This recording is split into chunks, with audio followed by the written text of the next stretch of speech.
Hi everyone, I hope you're doing well and staying safe. I am Surbhi Bhardwaj and I am a chartered accountant from India. I'm also holding a Canadian CPA. If you are an Indian chartered accountant and you're looking forward to become a Canadian CPA, then this video is definitely for you. If I have to say in simple words and in a single sentence, then you have to clear CPA final, which is called CFE or Common Final Exam, and get your experience accepted by CPA Ontario. I'll be using CPA Ontario instead of CPA Canada because this is the province where I studied. So basically you'll have to clear your CPA final, get your experience accepted by CPA Ontario and apply for your membership. As you will know that there is already a memorandum of understanding which is signed between CPA Canada and ICAI, wherein we are exempted from most of the modules and we just have to appear for CFE, which is CPA final exam. Now, for taking the exams, we have to be registered with the CPA Ontario as a student. So registration can only happen if you provide the prescribed documents on their website and the documents are accepted by the registrar to register you as a student. So there are 3 documents that are essentially required to register as a student. The first one is a proof of ID. It could be a birth certificate, a passport, Canadian citizenship, PR, Canadian PR, Nexus identification card. I'm going to give these details in the description below as well, and you would require a letter of good standing and your updated resume in the chronological order. That means with the experience which is the latest, going back to which was the earliest. Please note a couple of things. First, that the letter of good standing has to be sent from ICAI directly to CPA Ontario. When I applied for my letter of good standing, I think it took 3 to 4 weeks and it was sent directly from ICAI to CPA Ontario.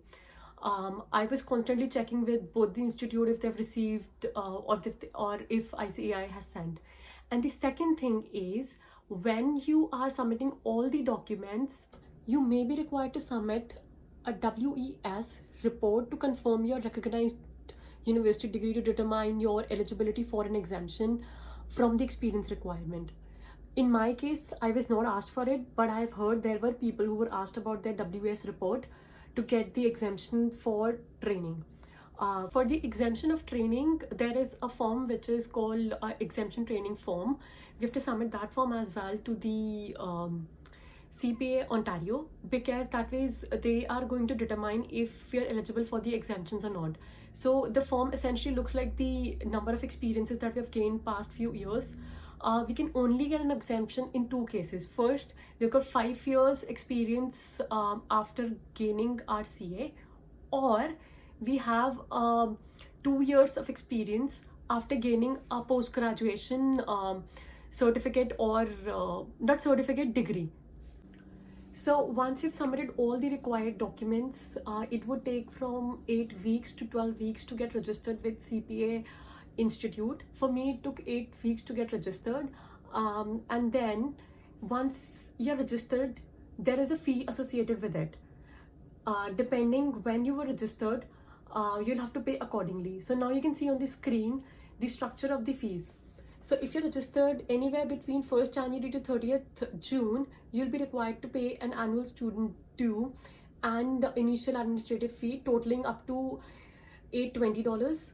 And if you're registered from July 1 till 31st of December, you'll have to pay a total of $480.25, which includes the initial administration fee and annual student due. Now, once you're registered, you're eligible to fill your form, the examination form, and you can take the exam. Now, for taking the exam, you'll have to be physically present in Canada. The exams are usually held in the month of May and September. May exams were cancelled in 2020 and 2021 due to COVID, so they were only held in the month of September.